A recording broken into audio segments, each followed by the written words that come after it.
নমস্কার, আপনারা শুনছেন প্রণাম আমি জগৎ জননী থেকে। শ্রীশ্রীমা তার শ্বশুর বাড়ি ও তার শ্বশুরের সম্বন্ধে কি বলেছেন আজ আপনাদের শোনাবো সেই অজানা কাহিনী। আপনারা শুনছেন প্রণাম আমি জগৎ জননী থেকে।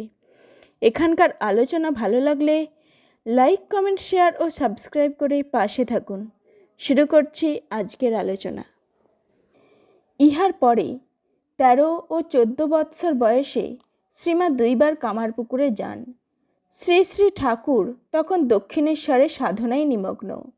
শ্বশুরালয়ে শ্রীমায়ের ভাসুর, যা ও আত্মীয়বর্গ ছিলেন। শাশুড়ি তখন দক্ষিণেশ্বরে গঙ্গা তীরে বাস করিতেছেন। প্রথমবারে কামারপুকুরে অবস্থানের পর শ্রীমা জয়রামবাটিতে ফিরিয়া 5-6 মাস ছিলেন। তারপর আবার শ্বশুরগৃহে যাইয়া 1.5 মাস থাকেন। এইবারে পিত্রালয়ে আসিয়া 3-4 মাস আন্দাজ ছিলেন। ইহার পরে 1274 সালে শ্রী শ্রী ঠাকুর ভৈরবী ব্রাহ্মণী ও হৃদয়কে লইয়া স্বগ্রামে পদার্পণ করেন এবং শ্রীমাকে তথায় লইয়া আসেন। শ্রীমা সেখানে প্রায় 7 মাস ছিলেন। দীর্ঘ 7 মাস পর পল্লীগ্রামে অবস্থানের পর শ্রী শ্রী রামকৃষ্ণ দক্ষিণেশ্বরে ফিরিয়া আবার কামারপুকুরের কথা ভুলিয়া সাধনে ডুবিলেন। কিন্তু এই সাধন পর্বের শেষে তাহার স্বাস্থ্যের বিশেষ অবনতি হওয়ায় চিকিৎসকের পরামর্শে তাহাকে 1287 সাল পর্যন্ত কয়েক বৎসর বর্ষার সময় দেশে যাইয়া চতুর্মাস্য যাপন করিতে হইত। শ্রীমাও তখন কামারপুকুরে উপস্থিত হইতেন। এই সুদীর্ঘকাল মধ্যে শ্রীমা ঠিক কতবার শ্বশুর বাড়ি গিয়াছিলেন এবং সেখানে কি কি ব্যাপার ঘটিয়াছিল তাহা জানিবার আর উপায় নাই। আবার শ্রীমা প্রভৃতির স্মৃতি হইতে লব্ধ যে 2-4টি ঘটনা সংরক্ষিত হইয়াছে, উহাদের অনেকগুলোই সময় নির্দেশ অসম্ভব। সুতরাং আমরাও সম্ভবস্থল ব্যতীত অন্য ক্ষেত্রে সে চেষ্টা না করিয়া কয়েকটি ঘটনা লিপিবদ্ধ করিয়া ভৈরবী ব্রাহ্মণীর প্রসঙ্গে ফিরিয়া যাইব। 13 বৎসর বয়সে শ্রীমা যখন কামারপুকুরে ছিলেন, তখনকার একটি অলৌকিক ব্যাপার ভক্তগণ তাহার শ্রীমুখে এইরূপ শুনিয়াছিলেন। পার্শ্বের গ্রাম্য পথ ও গৃহগুলি অতিক্রম করিয়া সুবৃহৎ হালদার পুকুরে স্নান করিতে যাইতে তাহার ভয় হইত। খিড়কির দরজা দিয়া বাহিরে আসিয়া ভাবিতেছেন, নতুন বউ একলা কি করে নাইতে যাব। ভাবিতে ভাবিতে দেখেন 8টি মেয়ে আসিল। শ্রীমাও অমনি রাস্তায় নামিয়া পড়িলেন। মেয়েদের 4 জন তাহার আগে, 4 জন তাহার পিছনে হইয়া তাহাকে লইয়া হালদার পুকুরের ঘাটে চলিল। মা স্নান করিলেন, তাহারাও করিল। পরে আবার সেইভাবে বাড়ি পর্যন্ত আসিল। মা যতদিন সেখানে ছিলেন প্রতিদিন ওই রূপে হইত। অনেক দিন তাহার মনে হইয়াছে, মেয়েগুলি কারা, স্নানের সময় রোজই আসে, কিন্তু তিনি কিছুই বুঝিতে পারেন নাই, তাহাদিগকে জিজ্ঞাসাও করেন নাই।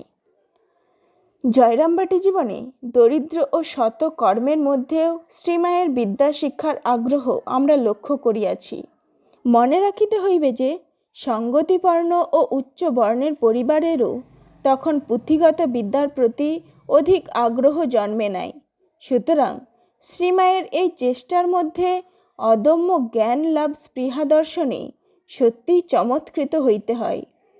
আমরা আরও মুগ্ধ হই যখন দেখিতে পাই যে শ্বশুরগৃহের প্রতিকূল অবস্থার মধ্যেও স্পৃহা উন্মূলিত না হইয়া বরং বর্ধিত হইয়াছিল। শ্রীমা বলিয়াছিলেন, কামারপুকুরে লক্ষ্মী আর আমি বর্ণ পরিচয় একটু একটু পড়তুম। ভাগ্নে হৃদয় বই কেড়ে নিলে, বললে মেয়ে মানুষের লেখাপড়া শিখতে নেই, শেষে কি নাটক নোভেল পড়বে। লক্ষ্মী তার বই ছাড়লে না, ঝিয়ারি মানুষ কি না, জোর করে রাখলে। আমি আবার গোপনে আর একখানি 1 আনা দিয়ে কিনে আনলুম। লক্ষ্মী গিয়ে পাঠশালায় পড়ে আসতো, সে এসে আবার আমায় পড়াতো। প্রসঙ্গক্রমে শ্রীমায়ের ভাষাতেই দেখানো যাইতে পারে যে এই বিদ্যোৎসাহ তাহার পরেও ছিল। ভালো করে শেখা হয় দক্ষিণেশ্বরে। ঠাকুর তখন চিকিৎসার জন্য শ্যামপুকুরে। একাটি একাটি আছি। ভব মুখুজ্জেদের একটি মেয়ে আসতো নাইতে। সে মধ্যে মধ্যে অনেকক্ষণ আমার কাছে থাকতো। সে রোজ নাইবার সময় পাঠ দিত ও নিত। আমি তাকে শাক পাতা বাগান হতে যা আমার এখানে দিত তাই খুব করে দিতুম। এই বিদ্যাভ্যাসের ফলে তিনি রামায়ণাদি পড়িতে পারিতেন, কিন্তু লিখিতে বিশেষ পারিতেন না। এমনকি শেষ বয়সে নাম সহি পর্যন্ত করিতে পারিতেন না। শ্রীমায়ের প্রতি কথায় শ্বশুর পরিবারের সকলের ওপর একটা আন্তরিক ভক্তি, শ্রদ্ধা ও ভালোবাসার পরিচয় পাওয়া যেত। নিজের শ্বশুর সম্বন্ধে তিনি সগর্বে বলিয়াছিলেন, আমার যে শ্বশুর ছিলেন বড় তেজস্বী নিষ্ঠাবান ব্রাহ্মণ। তিনি অপরিগ্রাহী ছিলেন। কেহ কোনো জিনিস বাড়িতে দিতে এলেও নেবার নিষেধ ছিল। আমার শাশুড়ির কাছে কিন্তু কেউ কিছু লুকিয়ে এনে দিলে তিনি রেঁধে বেড়ে রঘুবীরকে ভোগ দিয়ে সকলকে প্রসাদ দিতেন। শ্বশুর তা জানতে পারলে খুব রাগ করতেন, কিন্তু জ্বলন্ত ভক্তি ছিল তার। মা শীতলা তার সঙ্গে সঙ্গে ফিরতেন। শেষ রাতে উঠে ফুল তুলতে যাওয়া তার অভ্যাস ছিল। একদিন লাহাদের বাগানে গিয়েছেন। একটি 9 বছরের মতো মেয়ে এসে তাকে বলছে, বাবা এদিকে এসো, এদিকে ডালে খুব ফুল আছে, আচ্ছা নুইয়ে ধরছি, তুমি তুলো। তিনি বললেন, এ সময়ে তুমি কে মা? আমি গো আমি, এই হালদার বাড়ির। অমন ছিলেন বলেই ভগবান তার ঘরে এসে জন্মেছিলেন। নমস্কার, আজ এই পর্যন্তই। ধন্যবাদ।